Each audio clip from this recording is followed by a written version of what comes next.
우리를 과거에 잡아두는 후회, 우리를 질시시키는 압력은 죄책감입니다. 바로 후회의 다른 이름이죠. 후회란 자신의 어리석은 과거에 대한 연민이자 안타까움입니다. 스피노자는 과거의 행동을 자유롭게 선택한 것이 아니라 그 당시에는 어쩔 수 없는 유일한 선택이었다고 합니다. 시기마다 무언가를 할 수 있는 능력과 역량은 차이가 날 수밖에 없습니다.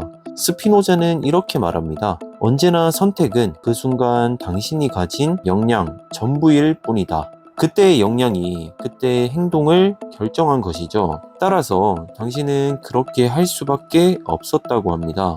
욕망, 당신이 진정 원하는 것. 스피노자는 역량이란 우리가 원하는 것을 할 수 있는 힘이라고 합니다. 우리가 무언가를 원하는 것이 곧 욕망입니다. 그리고 그런 욕망을 실현시킬 수 있는 능력과 힘이 바로 역량이죠. 행동의 선택은 가장 큰 욕망대로 움직인 결과입니다. 욕망은 매우 긍정적이고 우리에게 반드시 필요한 우리의 일부입니다. 욕망 없는 신체는 기계에 불과하죠. 자유의지라는 허상, 무의식적인 욕망이 방아쇠를 당기는 것이며 우리는 거기에 따라 행동할 따름입니다. 자유로운 의지에 의한 선택이란 아예 없으며 다만 무의식적인 욕망의 선택만이 있을 뿐입니다. 우리의 의식 속에서 피어나는 자유로운 의지, 즉 자유의지는 환상일 뿐이라고 스피노자는 말합니다. 이성에 의해 잉태된 깊은 욕망, 이성의 힘이란 필연적인 인과관계를 이해하는 능력입니다.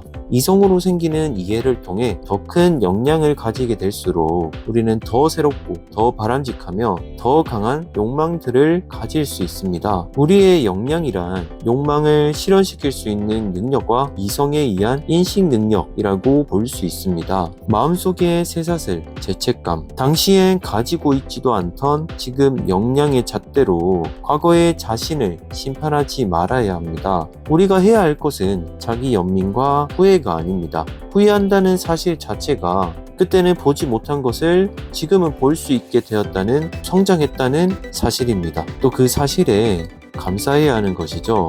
죄책감이란 현재를 잊게 하고 당신을 과거에 잡아두는 정신의 쇠사슬입니다. 후회, 죄책감이 부정적인 자기 연민이라면 자신을 용서하는 것은 긍정적인 자기 배려의 첫 시작입니다. 자연스러운 관용의 탄생과 계복, 악행을 저지른 악인을 우리는 측은히 여겨야 하지만 처벌은 불가피합니다. 그가 저지른 악행에 대해 처벌할지라도 그의 행동은 그로서도 어쩔 수 없는 필연적 결과였다는 사실을 받아들이고 마음속 깊이 그를 용서할 수 있습니다. 즉 관용이죠.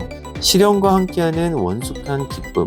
원숙함은 살아가면서 부딪힌 숱한 저항에 쓰러지며 우리가 흘린 눈물과 끝내 그것을 삼키며 견뎌낸 의연함의 보답입니다. 심연의 슬픈 경험이 깃들지 않은 기쁨은 무너지기 쉬운 모래성에 불과합니다. 삶에서 우리에게 무수한 시련이 닥쳐올 겁니다. 이런 슬픔의 체험들은 우리를 보다 성숙시키죠. 그리고 더 원숙해진 눈으로 슬픔 속에 숨은 기쁨의 조각들을 찾을 수 있습니다. 아니, 기쁨을 찾아내야만 합니다.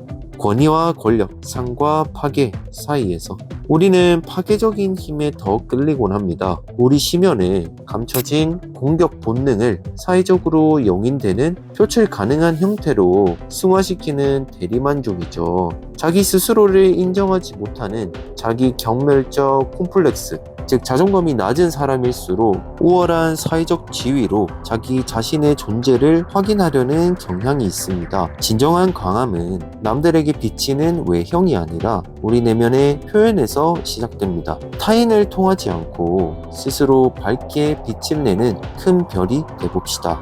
무의식에 이끌리는 삶의 주도권. 무의식은 내 속에 살고 있는 타인과 같습니다. 우리 맘대로 어쩌지 못하는 타인을 자기 내부에 늘 안고 살아야 하는 인류는 자신에게조차 완전한 주인이 되지 못하는 애처로운 상태에 있는 것이죠. 욕망은 모든 무의식의 근원이고 욕망이 모든 행동의 동기라고 볼 수 있습니다. 현실과 함께하는 진정한 자유. 진정한 자유는 희망적 몽상을 마음껏 꾸는 데 있는 것이 아니라 헛된 꿈이 주는 부질없는 위로로부터 깨어나는 각성에서 시작될 수 있습니다. 현실을 떠난 것은 자유가 아니며 현실에 닿아 있는 것을 통해서만 진정한 자유가 보입니다. 선과 악, 이 세상에는 그 자체로 선한 것도 그 자체로 악한 것도 없습니다. 다만 선악은 관계에 의해서만 가려질 뿐입니다. 그 관계가 결합이라면 그것은 선이며 관계가 해체라면 그것은 그에게 악입니다.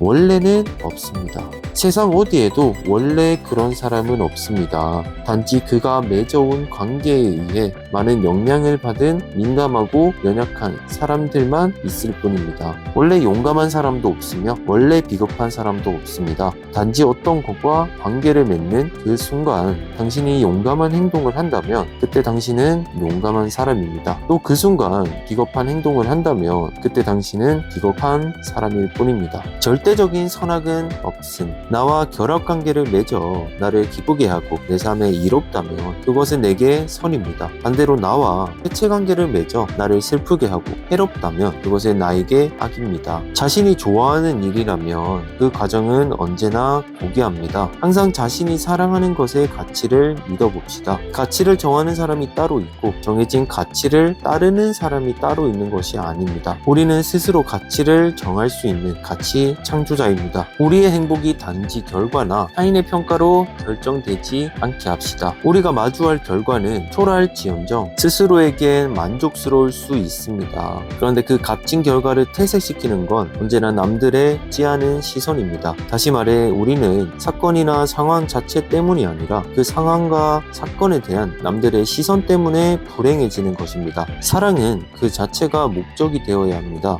무언가의 필요로 어떤 대상을 사랑한다면 그 필요가 없어지면 사랑은 오히려 혐오로 바뀌죠. 상대의 모든 것에 대한 사랑, 이건 상대의 몸과 마음, 단점과 장점 모두를 아끼고 배려하려는 노력일 것입니다. 또 진정한 사랑은 한쪽이 다른 쪽을 지배하거나 소유하는 것이 아니라 서로 주고받는 쌍방향의 공감에 근거하죠. 사랑의 반대말은 미움이 아닌 무관심. 사랑하던 연인들이 시기와 질투에 휩싸여 서로 미워하는 순간도 사실은 아직 사랑의 틀에서 완전히 벗어나지 못했다는 방증입니다. 감정에 무기력한 인간, 상대의 의도가 좋은지 나쁜지 등 원인은 생각하지 않고 당장 앞에 주어진 결과만을 받아들여 폭발하는 것이 우리 감정의 주된 특징입니다. 누군가 우리에게 어떤 말을 할 때 우리는 대개 그 말이 나오게 된 원인과 인과 과정에 대해 숙고하기보다는 말 자체가 가진 날선 표현 그리고 상대방의 감정과 반응에 먼저 주목하게 됩니다. 이렇게 감정의 위력 앞에 인간은 대개 무력할 수밖에 없습니다. 자, 오늘의 영상은 여기까지고요. 다음에는 더 좋은 책과 영상으로 찾아오겠습니다. 해당 영상이 마음에 드셨다면 구독과 좋아요 한 번씩 부탁드립니다. 그럼 안녕.